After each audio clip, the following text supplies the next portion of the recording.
This episode is brought to you by LifeLock. The holidays mean more travel, more shopping, more time online, and more personal info in places that could expose you to identity theft. That's why LifeLock monitors millions of data points every second. If your identity is stolen, their US-based restoration specialist will fix it, guaranteed or your money back. Get more holiday fun and less holiday worry with LifeLock. Save up to 40% your first year. Visit LifeLock.com/podcast. Terms apply. You know, one of the things I think we have to reflect on is some of those amazing people you talked about, like Martin Luther King, and I don't know whether it's the suffragettes or Gandhi, whoever it might be. Their ideas in their time were received equally horrifically. And now those are things that we all consider to be true and very important as it relates to maybe science or just social issues on equality. Quiet Riot. Welcome to Quiet Riot Sunday School, the weekend sandwich lunch to our Thursday steak at your desk.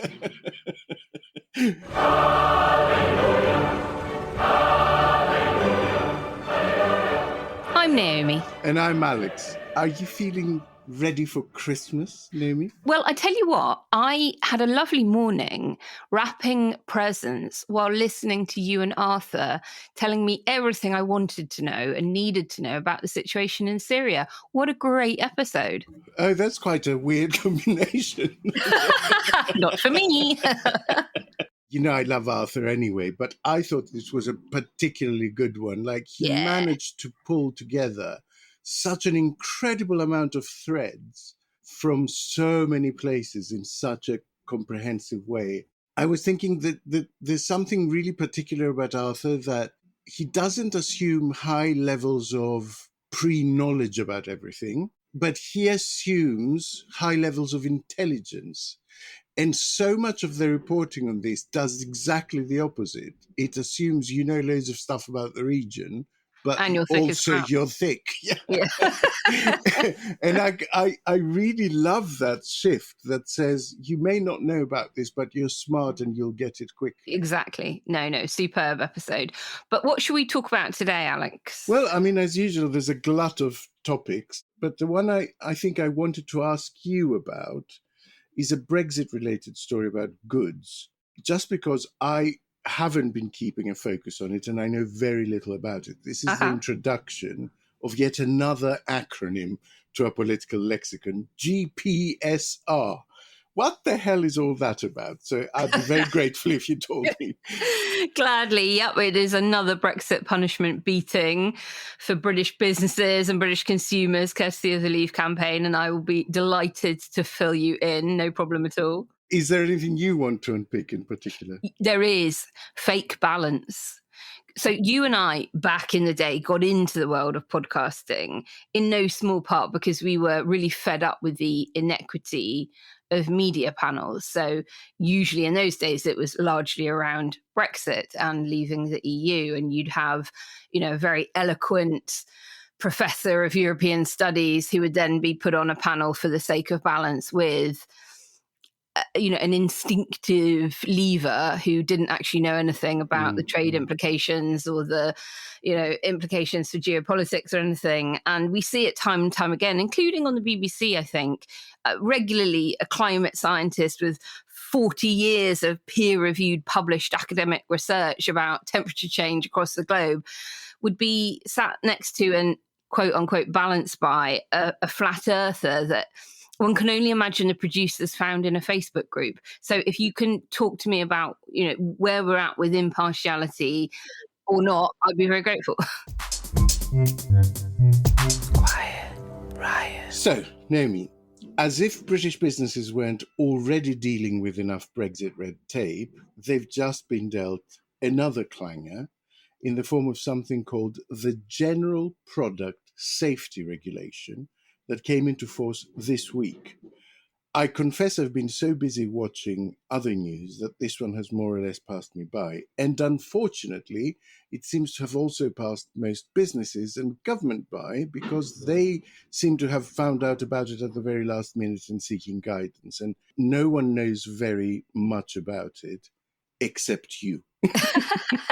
So can you please feed me your sage policy wonkery? Gladly, very happy to. So yes, GPSR, General Product Safety Regulation, was introduced by the EU on the 13th of December to protect consumers in the bloc against potentially dangerous products being sold offline or, very much more frequently now, online. And they say that these changes are necessary because of the growth of online selling, and in particular, something called drop shipping, which you might not be familiar with the term, but you'll be familiar with the practice of it. It's increasingly common for quite professional and legitimate looking websites to deliver substandard or potentially even dangerous goods. So, for example, you can go onto Alibaba or another Chinese or US website selling low-cost white label products. You choose some, you set up a website with flashy branding on it, advertise those products, maybe with your cool logo digitally printed onto them, and you sell them for a huge markup. And the goods just go straight from the warehouse in another country to your consumer. You don't hold any stock. You don't fulfill the transaction. You're just literally taking the cash, and the warehouse passes the goods straight on to people. So that is sort of one rationale for the EU doing this, but the consequences of the regulation go much further than just those drop shipping kind of sites. I recently had experience of this because I bought something. It was actually a Christmas present. I'm not going to say what it is because my other half will listen to this episode, but it was an electronic I ordered off a very well-respected big retailer that was branded in a particular way in the photos, etc. But when I got the thing, it was not that brand. It was off-brand and had a Chinese manual in it. So I've personally experienced that. But this doesn't just affect drop shippers. I mean, it's targeted at stopping drop shipping, but actually it affects legitimate companies outside the EU as well. So what products does it cover, and how does this piece of legislation affect British companies specifically? So GPSR will apply to all consumer goods, including digital products, but everything placed on the EU and Northern Ireland markets, including CE marked goods. So that's the safety stamp, the kite mark of Europe saying this has been produced to the high levels of safety regulation that we demand of products within our market that aren't already subject to product-specific legislation that ensures that they are compliant with EU rules. There are opt-outs for some products. What does this mean? Well, it means that businesses of all sizes in the UK are impacted, from tiny ones and local shops to multinationals. And what GPSR essentially updates are the requirements on manufacturers, on importers, distributors of products into the EU and Northern Ireland by introducing new obligations around risk assessment, documentation, and labelling requirements. It's why we know that something is high quality, because of the framework around production that the EU insists on, and that the UK certainly did when it was a member of the EU. It's why we get nervous about our market being flooded with substandard products, whether that's hormone beef and chlorinated chicken from any proposed US trade deal, or from dodgy toys with batteries that could easily be swallowed by a child, or whatever coming from the Far East. And the potential game changer is that the legislation also requires businesses to have a named representative within the EU or Northern Ireland to vouch for the safety of products. And if you don't comply as a business, you could face some pretty stiff penalties for non-compliance. Now, of course, big companies can probably get around this. They may already have an EU subsidiary. They may have the balance sheet strength to appoint one. SMEs just won't be able to. And actually, when I was on Blue Sky about this yesterday, I had a lot of Etsy sellers and other people, small crafts type businesses saying, we've just stopped trading. We've just stopped trading, completely not worth it. The issue I've seen quite a lot online is, for example, people who sell maybe old books or new comics and stuff like that. they seem to be trying to find an answer of whether this legislation applies to all that, and there genuinely isn't one that's readily available. So the UK legislation for product safety is based on the EU's old directive regulating product safety, the GPSR, General Product Safety Directive. And legislation in Britain isn't going to change. And that now means that we are going to diverge. You'll often hear people in the Brexit world, anti-Brexit world, talking about the need to align with Europe. At the moment, it doesn't look like we are going to align on this. We are diverging because we were not part of the decision-making process around this new regulation. And this means that from now, as you're listening to the show, handling a cross-border product safety issue is going to become a lot more complex, particularly, as I say, for sole traders, smaller companies who are just simply going to weigh up whether or not it's practical to keep selling to the EU and Northern Ireland. At the moment, going through the UK Parliament, Westminster Parliament, is a bill called the Product Regulation and Metrology Bill. And this is essentially domestic version of alignment, and it's designed to try and do that.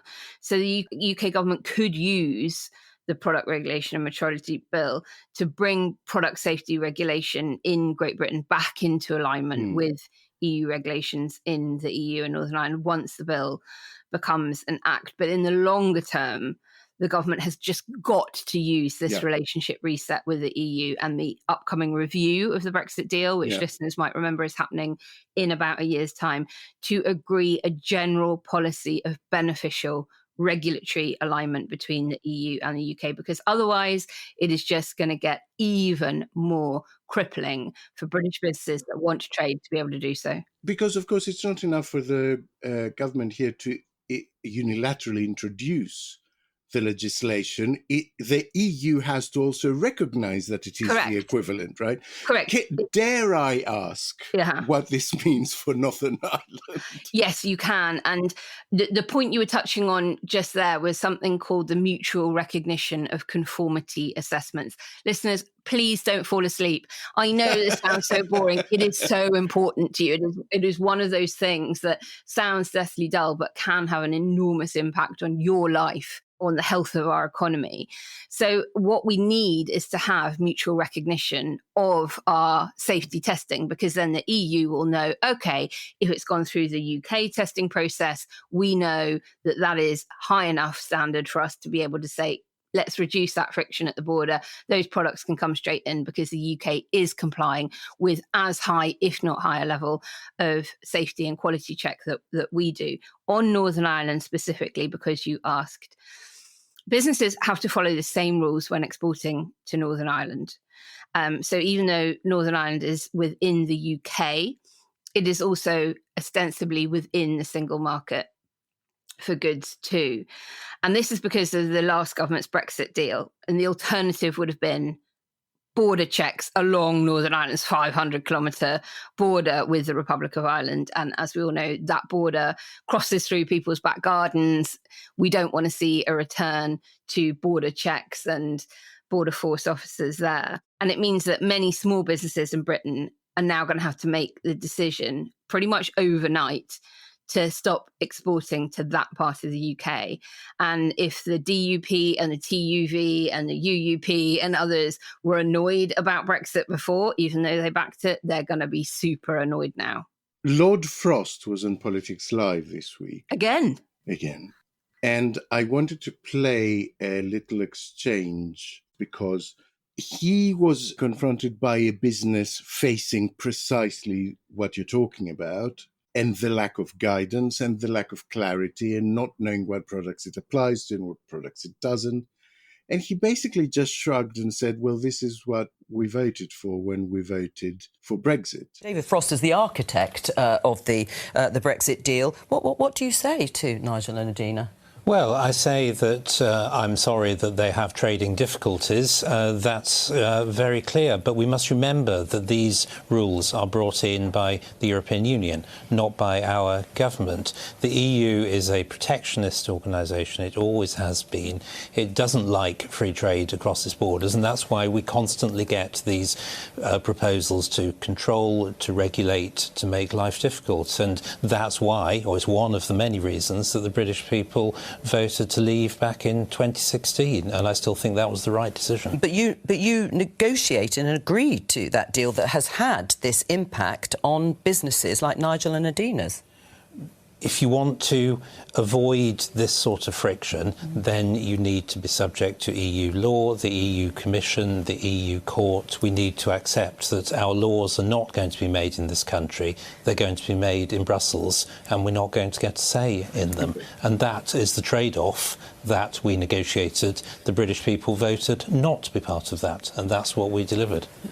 Nigel, you're shaking your head listening to that. What do you say? This was obviously going to happen. I could see that, but it's fairly naive because this country needs to trade with other nations, and if you sell a product, you've got to meet other people's regulations. So and we understand. So we understand that. Well, David, were you naive in those negotiations not to have foreseen this? The EU constantly regulates, it constantly brings in new rules, it constantly makes trade difficult. But I repeat my point that the only way you can avoid those things is by submitting yourself to EU control and EU rules. You know, it's all the EU's fault because it's always introducing these restrictions and these protections. Basically, the reason we voted out is to not be subject to those restrictions and those protections. And by restrictions, he means safety. Safety. He means protecting people from But harm. also, the business turned around and said to him, but the point is we are subject to those restrictions and protections because we, a quarter of our business is selling into the EU. So we're just not part of the decision-making that puts them in place now. But we still have to apply them and comply with them. I guess this will inevitably impact consumers too. People in Northern Ireland could see a reduction in the choice of goods sold by sole traders based in Britain.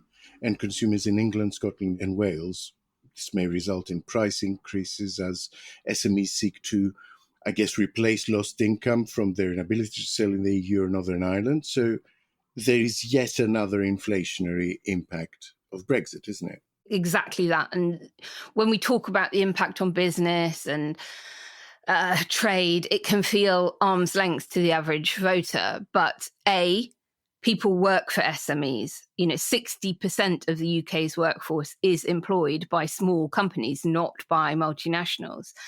So we could see jobs and economic growth being cut. But then also as a consumer, everything is going to get more expensive. And what the likes of Lord Frost and other Brexiters never, ever talk about when they say, this is what we wanted, sovereignty, we can now set our own laws. Yes, no, we don't. If we want to trade, we have to comply with regimes around the world and their frameworks on all of this. But it will cost more to do it. We've already seen lots of inflationary pressures as a result of Brexit, and this is another one. Quiet Riot.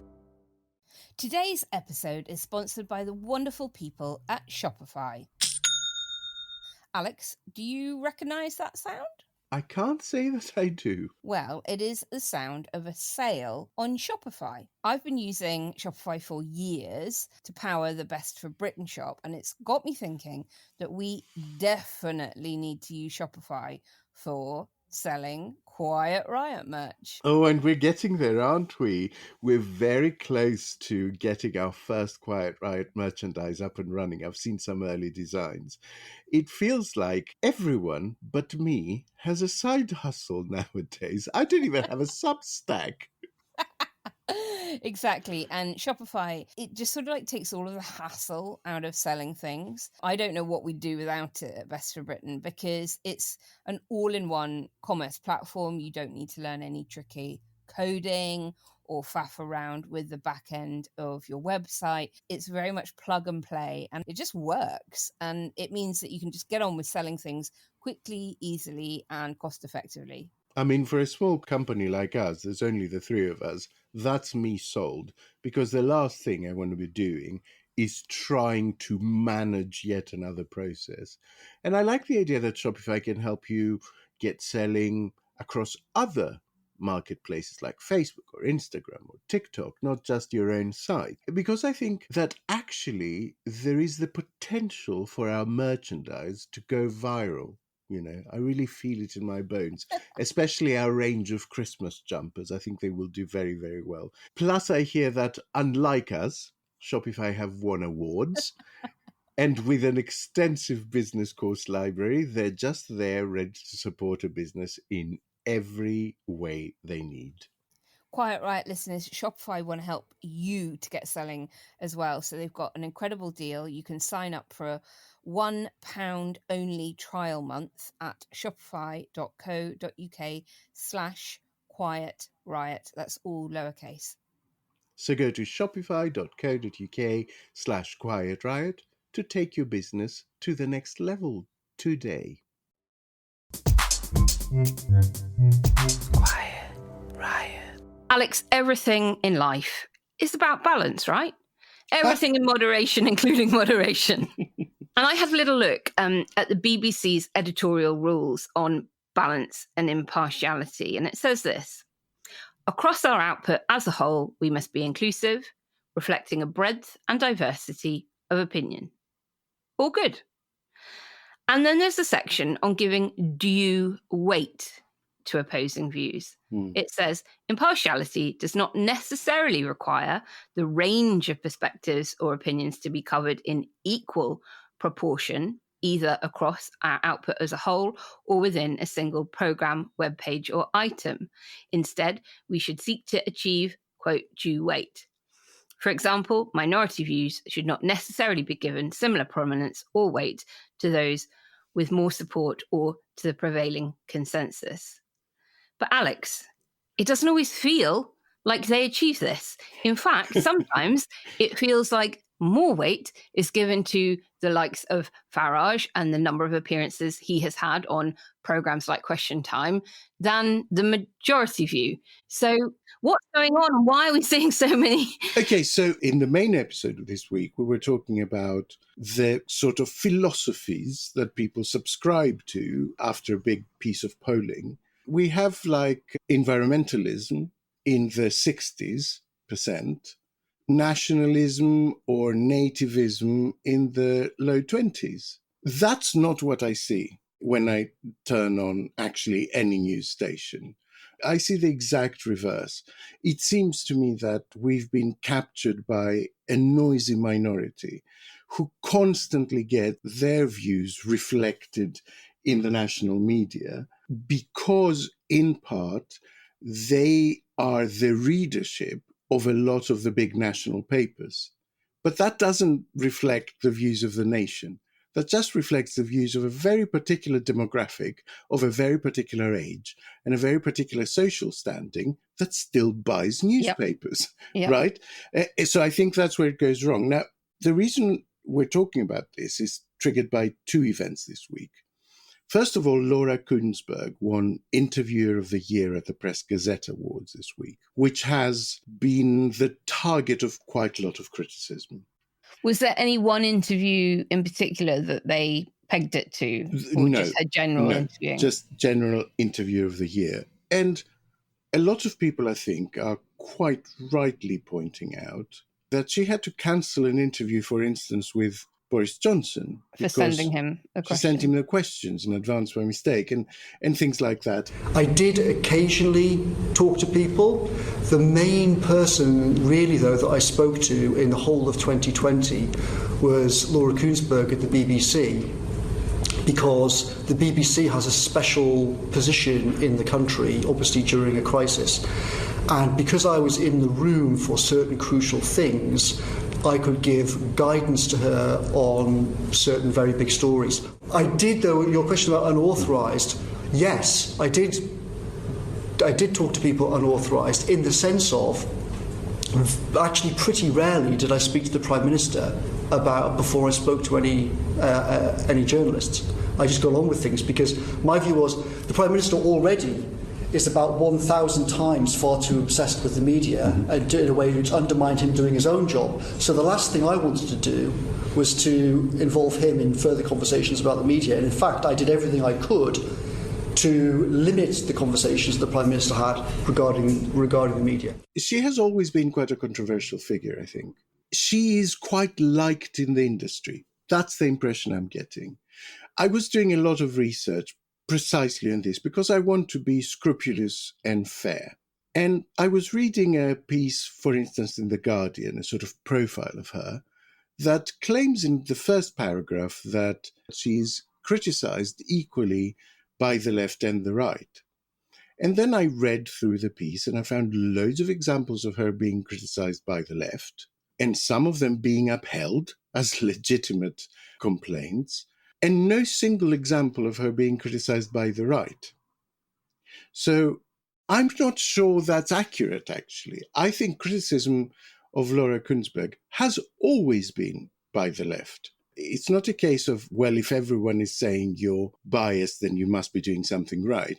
It's not like that at all in her case. No. And I think it's about access. The bottom line is, I don't think Laura Kuenssberg is a massive Tory or anything. I don't think she does it even particularly consciously, but I do think she's the sort of journalist that works off her contact list. And I do think she protects that contact list fiercely. And so when her career is crafted around the fact that Conservatives have been in power for 14 years before July, her contact list, the most valuable bits of her contact list, are on the Conservative side. And so she never pisses them off. Yeah. Because she doesn't want them to not respond to her messages anymore. I think that's what's at the heart of it. Her rise, remember, was extraordinarily meteoric. And it's all been effectively through the Tory years. It's not about conscious bias. It's not, I think, about a particular political point of view, although I have to say that the BBC is coloured from top to bottom by a general belief that capitalism is the sane theory and socialism is a bit of a fringe mad thing. And you see that in everything they do. It does have a corporate view. The second event this week was that Steven Bartlett, who is the sort of entrepreneur that does Dragon's Den, and he also has a very hugely successful podcast, he got in trouble finally this week, basically for having invited quite a lot of medical quacks onto his podcast and really offering very little pushback when they promote their alternative remedies. And actually, that isn't divorced from his Dragon's Den appearances, where I've definitely seen him buy equity in some quite quacky, holistic entrepreneur products. I don't know whether he has a lot of commercial interest. I haven't looked at his portfolio.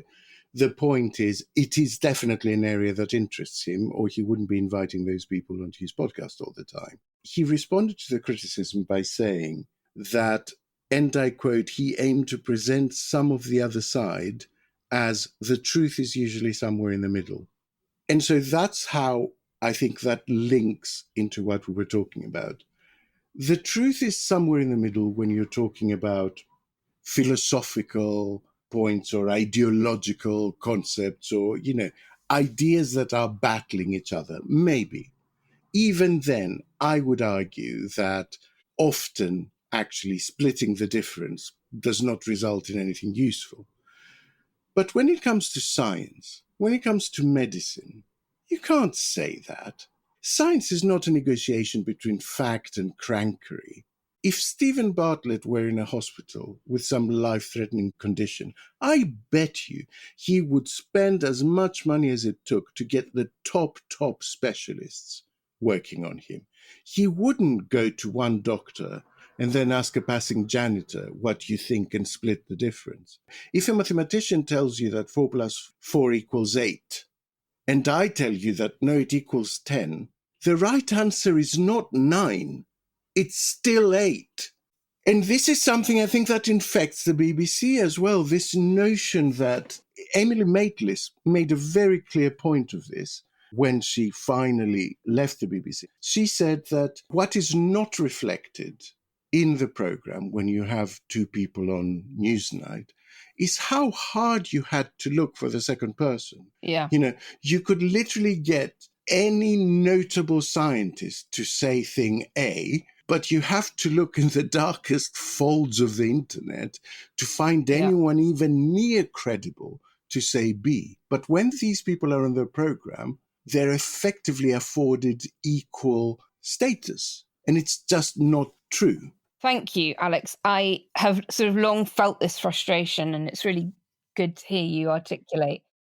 Caroline Wheeler, who is a part of your Christmas quiz coming up, a little tease there. So she won both the Politics Journalism Prize and Journalist of the Year for her work over decades on the infected blood story. I just wanted to balance the yang with a bit of yin. There is genuine good journalism going on out there. That genuinely gets rewarded as well. That genuinely gets rewarded. So I don't want this to be an attack on journalists or an attack on the Press Gazette that did the awards.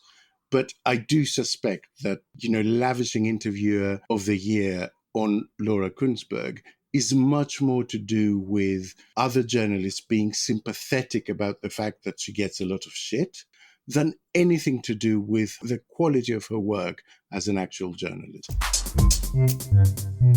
Quiet Riot. This episode is brought to you by Etsy. Oh. Hear that? Okay.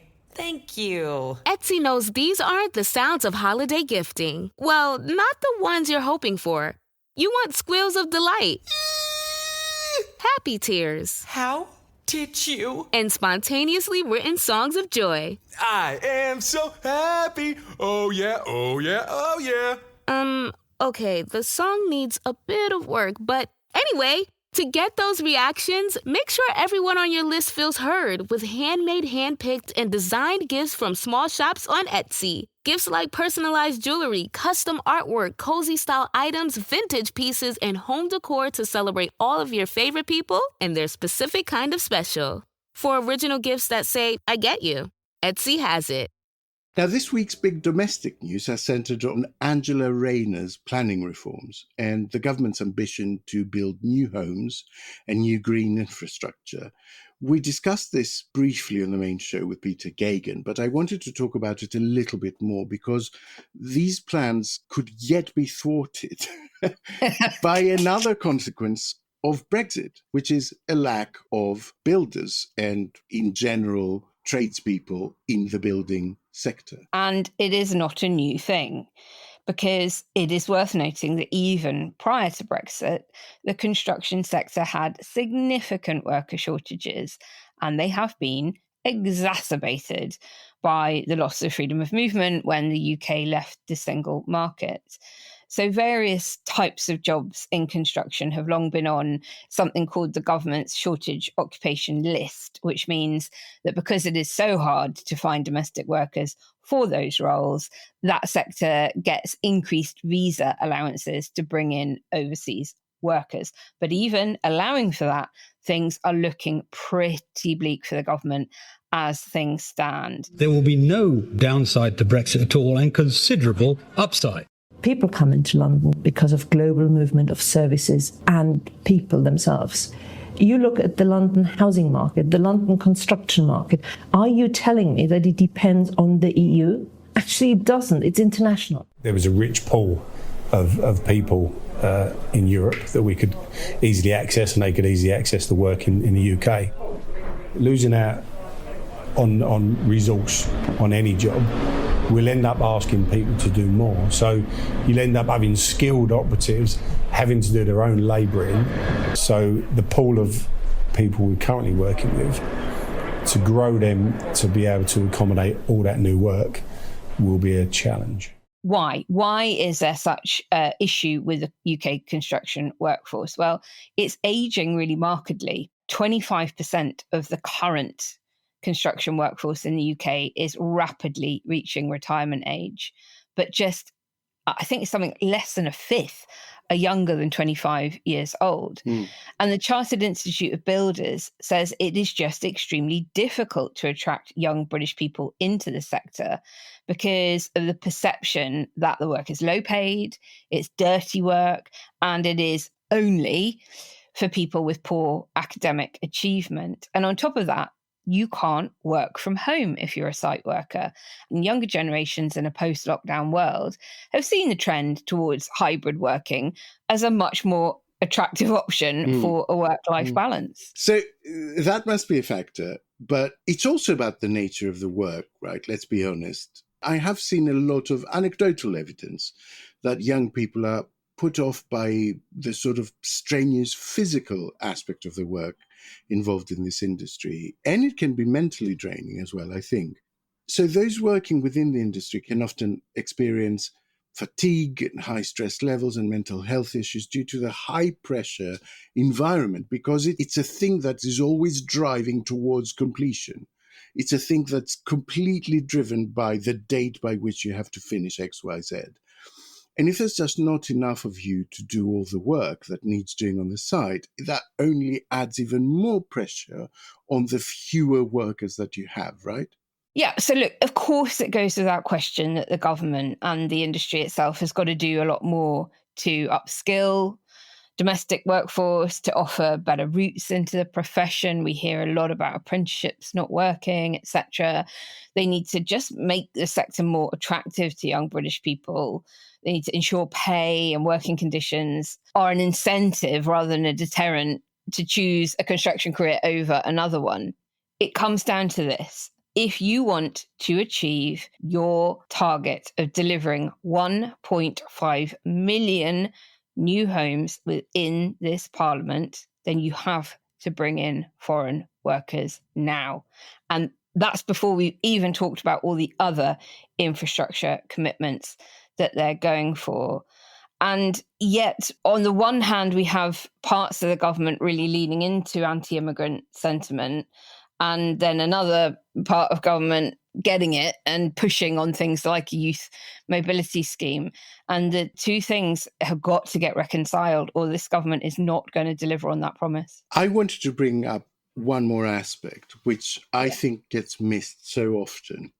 The collapse or mini collapse of the currency post-Brexit is also something that has had a huge impact. And I don't think people bring that up often. I mean, I rarely hear it discussed. And it didn't just happen post-Brexit. It happened in 2008. You know, the that was sort of the first. Federation. Yeah, it was the first step down, and then went up slightly, equalized at a lower level than it had been before. And exactly the same has happened after Brexit. It went really sharply down, then came up a bit, but not to the level it had been before. So I was looking at the Polish zloty, for instance, because we know that in the early 2000s, a lot of people that worked in the building industry came over from Poland. And with £1 sterling, you could buy 7.2 zloty in 2004, which is as far back as my chart goes. And today, you can buy 5.1 zloty. Now, that is a significant difference. And if your purpose in going to work abroad is to do a spell of work, send some money back home, or save up to buy a flat or start a business or whatever, doing so at a rate that's more than a quarter lower between your currencies makes a huge difference. It does. This is why post-financial crisis, instead of having a dreadful austerity government, we should have had Keynesian capital spending.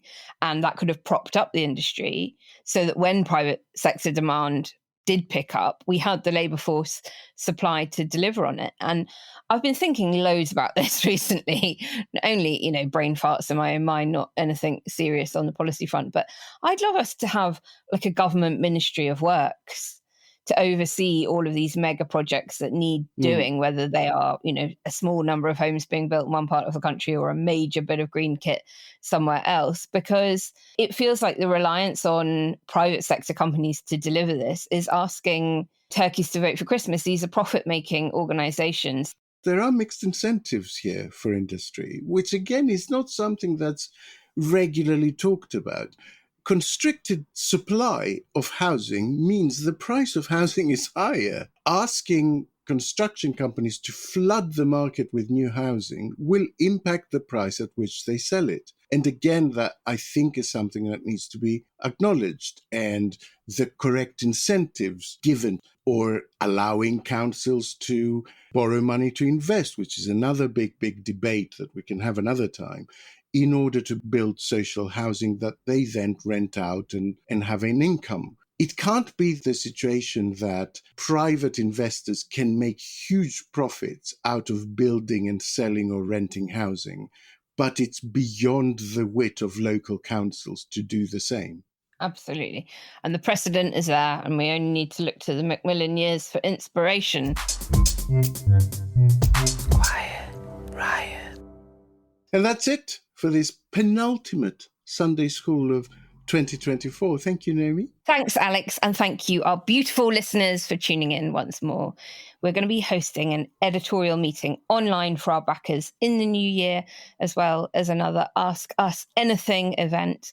So head over to ko-fi.com/Quiet Riot Pod to sign up as a monthly backer and get invites to those events and more. But if money's tight, then you can still help us grow. Please do us this one favour and spread some Christmas joy by sharing your favourite episode. There's now over 100 to choose from with a friend. Do it today. We want to grow the Quiet Riot community in new and different directions. And if you can find someone that's not on social media, so much the better. We'll be back again on Thursday, but for now, know that we love you and enjoy the rest of your weekend. Bye! Quiet Riot is an audio production by Cooler Heads with Naomi Smith, Alex Andreou, produced by Kenny Campbell. Music by Mariana Sangeeta, artwork by Simona Canelu, and edited by me, Alex Reese. Quiet Riot is a co-production with Sandstone Global. Quiet Riot. I've lost my place. I was listening to you too intently, you see. Huge thanks to today's sponsor, Shopify. And remember to sign up for a £1 trial period at shopify.co.uk/quietriot, all lowercase.